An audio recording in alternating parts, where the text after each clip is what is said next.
예수께서 바다 건너편 거라사인의 지방에 이르러 배에서 나오심에 곧 더러운 귀신 들린 사람이 무덤 사이에서 나와 예수를 만나니라.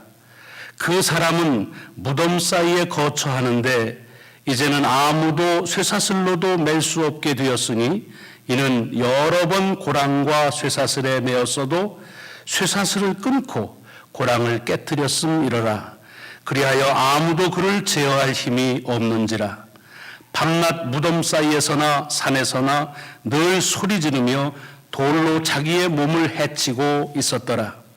그가 멀리서 예수를 보고 달려와 절하며 큰 소리로 부르짖어 이르되 지극히 높으신 하나님의 아들 예수여, 나와 당신이 무슨 상관이 있나이까? 원하건대 하나님 앞에 맹세하고 나를 괴롭히지 마옵소서 하니, 이는 예수께서 이미 그에게 이르시기를 더러운 귀신아 그 사람에게서 나오라 하셨습니다. 9절부터 함께 합독하겠습니다. 이에 물으시되 네 이름이 무엇이냐? 이르되 내 이름은 군대니 우리가 많음이니이다 하고 자기를 그 지방에서 내보내지 마시기를 간구하더니 마침 거기 돼지의 큰 떼가 산 곁에서 먹고 있는지라.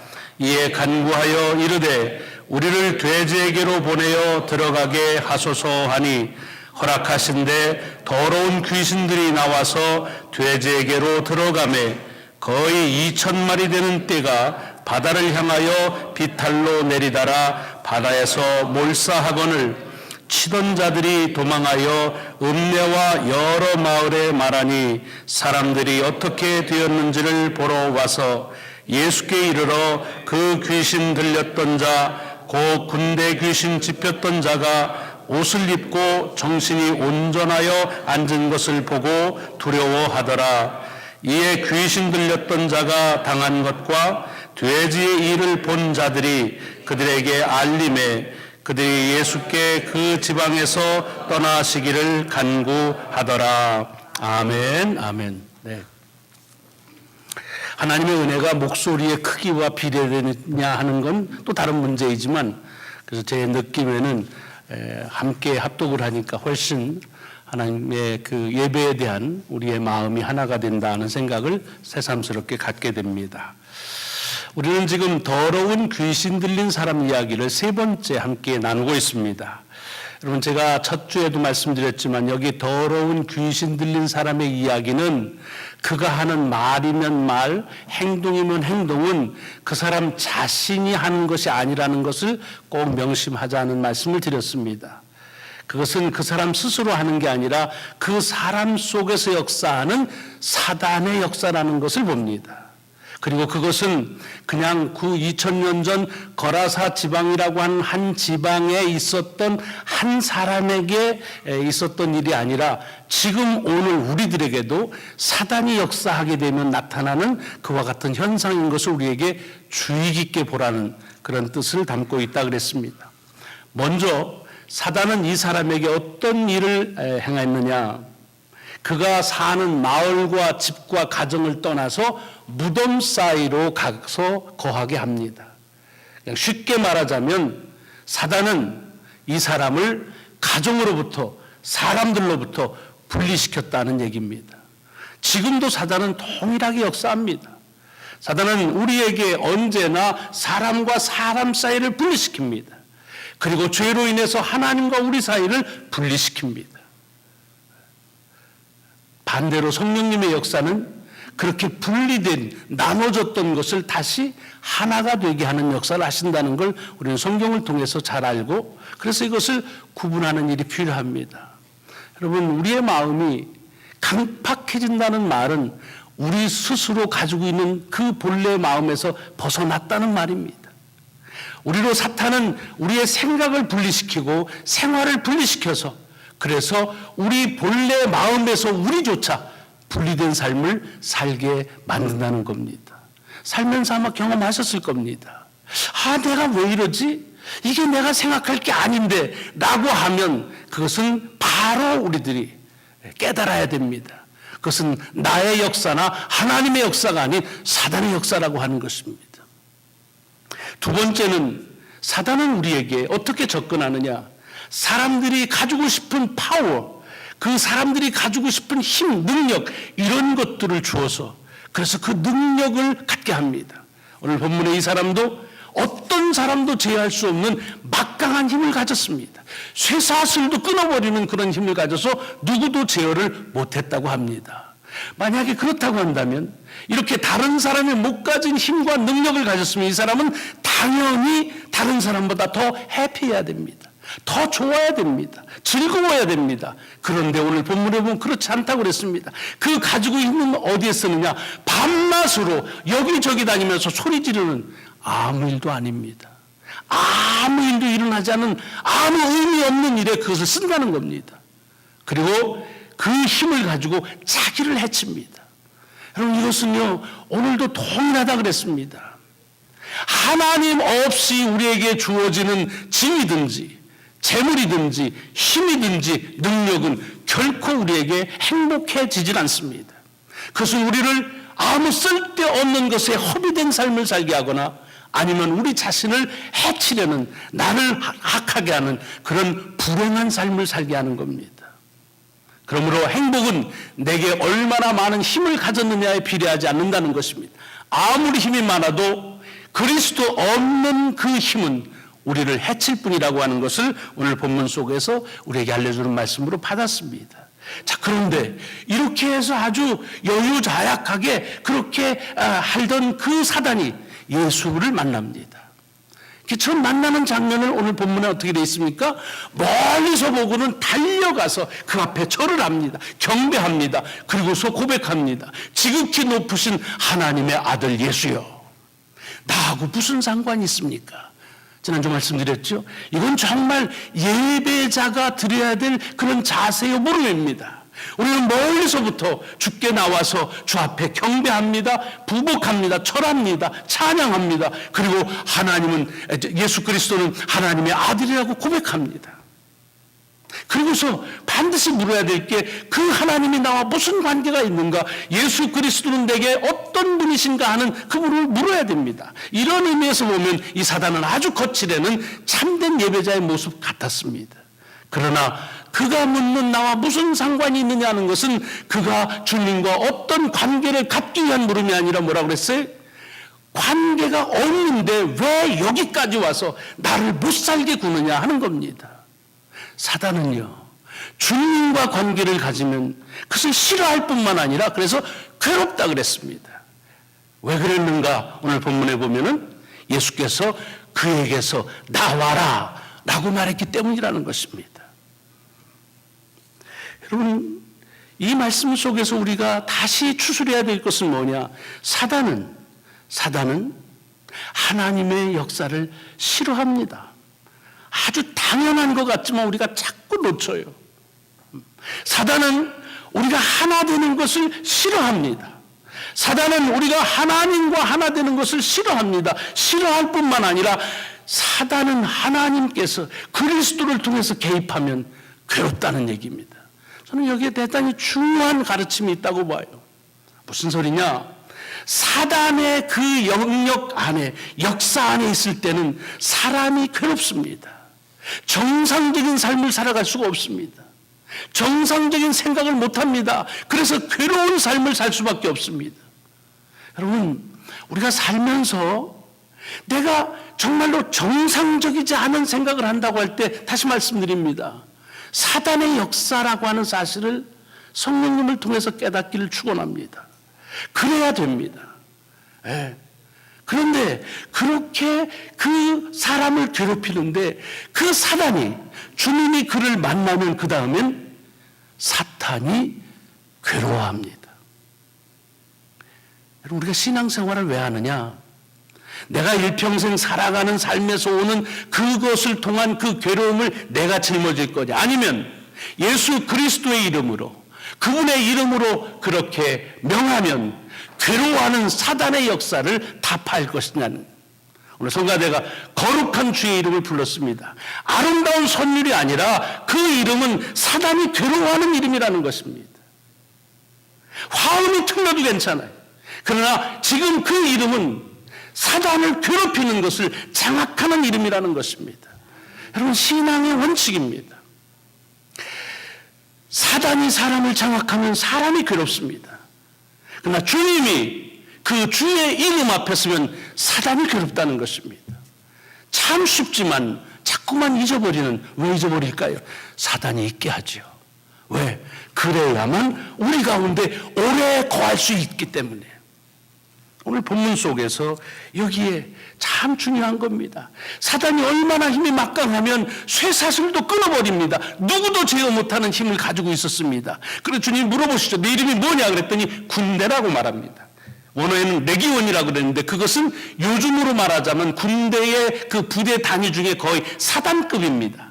아주 대규모의 그런 군대라는 말은 그만큼 막강한 힘을 가지고 있다는 겁니다. 그렇다고 한다면, 누구도 제어할 수 없는 힘을 가졌다면 그가 주님이 나와라 그러면 뭐라고 했겠습니까? 웃기고 있네. 네가 무언데 인마 나한테 그래? 넌 맛 좀 볼래? 내가 누군데 나가? 그렇게 해야 됩니다. 누구도 제어 못하는 힘인데요. 그런데 그 막강한 힘을 가진 사단이 주님의 한마디의 말씀으로 제어당한다는 겁니다. 그 한마디의 말씀으로 아무런 반항도 하지 못하고 그대로 순종한다는 것입니다. 여러분, 이 세상에는 우리를 어떻게 억누르려고 하는 수많은 그런 세력들이 있습니다. 그것 때문에 힘듭니다.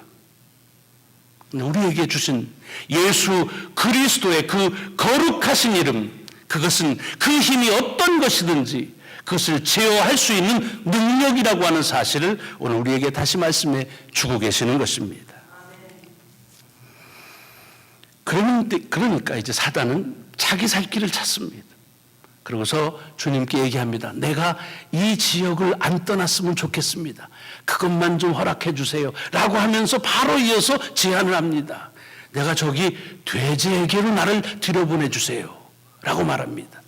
그리고 주님께서 그것을 허락하시니까 돼지에게 들어가자마자 그냥 돼지가 2,000마리쯤 된다고 거기 나와 있어요. 수많은 돼지의 떼가 그냥 비탈길로 달라들어서, 여긴 바다라고 되어 있는데 갈릴리 호수로 들어가서 완전히 몰살을 합니다. 이 이야기를 들으면 언제나 질문들이 나와요. 저도 그랬습니다. 아니, 왜 주님은 그 사단의 얘기를 듣고 허락해가지고 죄 없는 돼지 2,000마리만 그렇게 죽게 만드나? 단호하게 한 칼로 까불지 마라 그냥 하고서 죽여버렸으면 될 텐데, 없애버리면 될 텐데. 그런데 우리가 유념하셔야 될 것은, 여러분, 성경 속에 나타나 있는 사단은 영적인 존재입니다. 그리고 죽지 않습니다.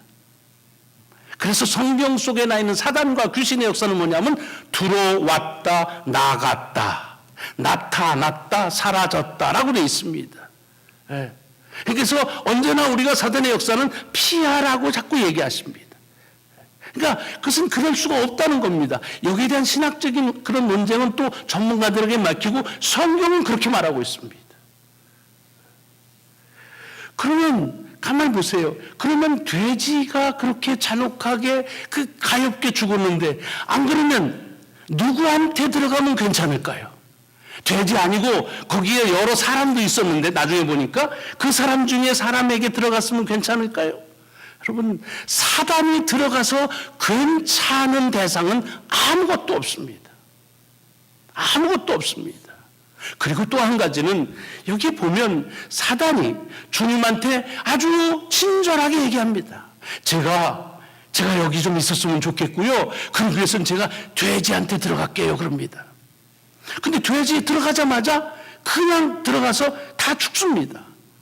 그러면 돼지하고 그렇게 장렬하게 갈릴리 호수에 죽기 위해서 사단이 마지막 청혼을 한 걸까요? 다시 말씀드리지만 사단은 죽지 않습니다. 그냥 돼지를 죽였을 뿐입니다.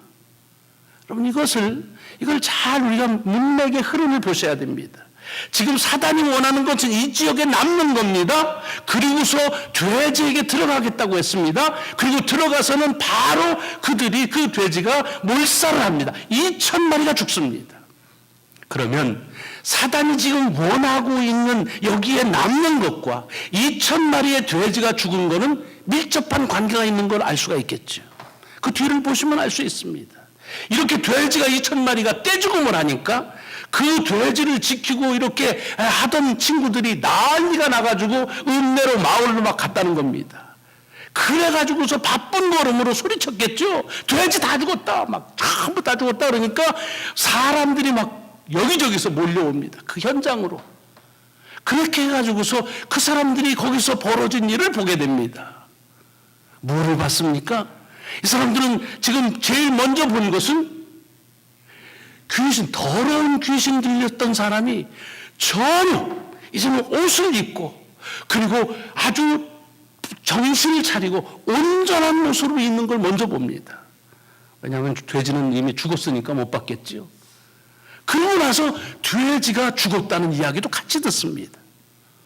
그런데 그 이야기를 다 들은 사람들이 그 다음에 뭐라고 그럽니까? 주님한테 떠나달라라고 말합니다. 아하, 요거구나. 여러분, 사단은요, 먼저 알아요. 지금 어떻게 하면 사람들이 뭘 중요하게 여겨서 그래서 어떻게 반응할 건지를 아는 겁니다. 여러분, 한번 생각해 보세요. 지금 예수 그리스도 때문에 두 가지 일이 일어났습니다. 하나는 더러운 귀신이 들렸던 사람이 회복되고 치유돼서 온전하게 이제 건강한 모습이 되었다는 겁니다. 목사님, 되었다는 거예요. 그 모습이 있어요. 그런데 또 다른 일이 일어났습니다. 뭡니까? 예수 때문에 사람들이 볼 때는 지금 치명적인 재산의 피해 손해가 났습니다. 자, 여러분들이 거기에 계셨다고 한다면 여러분들은 뭐가 더 중요했겠습니까? 뭐가 중요했겠어요? 예배 시간에 이렇게 물으면 여러분들은 대답이 1. 사람, 2. 손해보는 거. 그러면 여러분들은 사람. 네, 사람. 다른 사람의 얘기에도 사람이 중요하지. 그렇죠. 중요하지요. 지금 사람이 다시 기적으로 회복됐는데 그게 중요하지. 그까지 그 돼지가 중요하겠어요? 돼지라고 하찮게 여겨서가 아니라 그 딴 거라도 상관없어요. 어떤 소유나 어떤 재물에도 상관없어요. 자, 그냥 봅시다. 여기에 한 사람이 정말 죽을 병에 걸려서 고생하다가 낫습니다. 그런데 그 사람을 통해서 한 몇백만 원의 소매내가 났다. 뭐가 중요합니까? 그러면 우리는 다른 사람에 대해서는 아주 자신 있게 말합니다. 사람이 중요하지. 돈이야 있다도 없는 거야. 재물이야 까짓 거 있다가도 돼야지 또 키우면 돼. 이렇게 될 겁니다. 그런데 이 사람들은 그렇게 안 본 거예요. 손해보는 것이 크게 다가온 거예요. 그러니까 왜 떠나라고 그랬느냐? 더러운 귀신 들린 사람이 다 낫기 때문에 떠나라고 한 것이 아닙니다. 사실은 그것을 봤으면 주님이 가신다고 해도 붙잡아야죠. 더 계시라고 그래야죠. 그 역사를 더 필요하다고 그래야겠죠. 그런데 지금 뭘 봤습니까? 돼지가 몰살하는 걸 봤습니다. 손해보는 것이 봤어요. 그러니 어떡합니까? 이게 뭐 자라보고 놀란 건 소뚜껑 못 놀란다고? 이거 내 것도 나도 손해보면 어떡하나? 가시기 바랍니다. 사단의 승리. 여러분, 오늘 우리들에게 이것은 2000년 전 거라사에서 있었던 한 해프닝이 아닙니다. 아까도 말씀드렸지만은 사단의 역사를 통해서 일어나는 건 지금도 마찬가지입니다. 여러분, 사람이 중요합니까? 우리에게 재물과 소유나 물질이 중요합니까? 그게 지위나 명예가 중요합니까? 아무것도 우리는 생명보다 중요한 것이 없다고 말합니다. 왜? 주님이 그렇게 말씀하셨습니다. 한 영혼보다 귀한 것은 천하에 없다. 모든 것을 얻고도 한 생명을 잃어버리면 아무것도 아니다 그랬습니다. 우리가 그렇습니다. 자, 그렇다고 한다면 오늘 우리에게도 이 일들은 동일하게 일어나고 있는 겁니다. 여러분, 우리가 왜 신앙생활 하십니까? 왜 하지요? 적어도 취임이나 오락이 아니라고 한다면, 갈 데가 없어서 썬데이 11o'clock에 여기 온 사람이 아니라고 한다면 적어도 우리에게 있어서는 내가 이 세상에서 예수 없이는 내가 가진 것들이 나를 해치고 나를 불행하게 하는데 예수 그리스도 때문에 내 삶에 참된 기쁨과 행복을, 그래서 사단의 여러 가지 굴레 속에서 해방된 자유함을 얻는다. 나는 새로운 생명이다 라고 하는 것이 예배드리는 이유일 것입니다. 믿습니까? 안 그래요? 이겁니다. 그런데 어떻습니까? 왜 우리가 하나님을 떠나고 그리고 주님 보고 좀 떠나라고 하는 이야기를 안 하면 괜찮지만 한 기억들을 보십시오. 그렇다고 한다면 그 이유가 무엇입니까? 손해 아닙니까? 손해. 물론 여기 2,000만이라는 어마어마한 그야말로 전 재산을 주님 때문에 잃어버렸다면 고민은 해야죠. 그렇잖아요. 고민은 해야 돼. 예. 하지만 우리는 거기에 닿지도 못하고 그저 여기 식으로 따지면 한 돼지 2마리만 잊어버려도 손해 안 보려고 그래요. 예. 손해 안 보려고 그래요. 신앙 때문에 손해 안 돼요. 안 돼요. 여러분, 다가 그렇다는 것이 아니라 이런 우리들의 현상에 대한 지적을 주님께서 지금 하고 계시다는 거예요. 사람들이 봐야 될 것은 사람이 살아나는 그 사람을 봐야 됩니다. 생명을 봐야 됩니다. 그런데 그들은 물질을 봅니다. 재산을 봅니다. 소유를 봅니다. 그리고 그것은 포기할 수 없다고 말합니다. 이게 남의 얘기면 참 감사하십시오. 근데 만약 여러분들의 삶의 한 부분이라고 한다면 이것은 여러분을 위한 주의 말씀이십니다. 무엇이 중요한가? 신앙생활 하면서 뭐가 중요한가? 여러분, 저는 신앙생활 하다가 신앙생활을 중도에 포기하신 분들을 많이 봤습니다. 그러나 그렇게 많은 가운데에서 예수 그리스도로 인해서 내 생명에 대한 질문 때문에 신앙을 포기한 이는 보지 못했습니다. 그는 손해라는 것 때문에, 이익이라는 것 때문에, 관계이든 물질이든 소유이든 무엇이든지 나는 손해볼 수가 없다고 하는 것 때문에 떠나거나 보내는 일들이 얼마나 많은지 모릅니다. 여러분, 아까도 말씀드렸습니다. 사단은 우리가 이길 수가 없습니다. 그러나 예수 그리스도의 그 거룩한 이름이 우리에게는 그 이름만 외쳐도, 그 이름만 불러도 그 막강한 힘을 가진 사단은 그 이름 앞에 엎드릴 수밖에 없고 순종할 수밖에 없고 괴로워할 수밖에 없던 그런 이름이 우리에게 그 말씀이 주어졌다는 것입니다. 다시 기억하십시오. 사단에 장악되면 사람이 괴롭습니다. 주님을 만나면 사탄이 괴롭습니다. 어떻게 사시겠습니까? 주님을 통해서 일어나는 생명이 회복되는 역사와 그리고 재산에 손해나는 일이 동시에 일어난다고 그럴 때 무엇을 바라보시겠습니까? 하나님께서 우리에게 가장 소중한 것, 바로 그 생명, 그 구원, 그 회복, 이것에 우리의 시선이 놓쳐지지 않기를 주의 이름으로 축원합니다. 기도하시겠습니다.